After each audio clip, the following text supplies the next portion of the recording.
ইউনূস সরকার বলেছেন, এতদিন ভোটে নিয়ে ধোয়া খাচ্ছিল, ইউনূস সরকার বলেছেন যে আগামী 26-এ রমজানের আগে তো এই সাধারণ নির্বাচন হবে।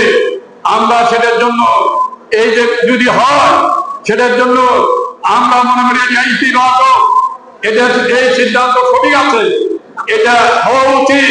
তাই বন্ধুরা আমার, আজকে এটা নিয়ে যেন কোনো তালবাহানা করা না হয়, কোনো ষড়যন্ত্র করা না হয়।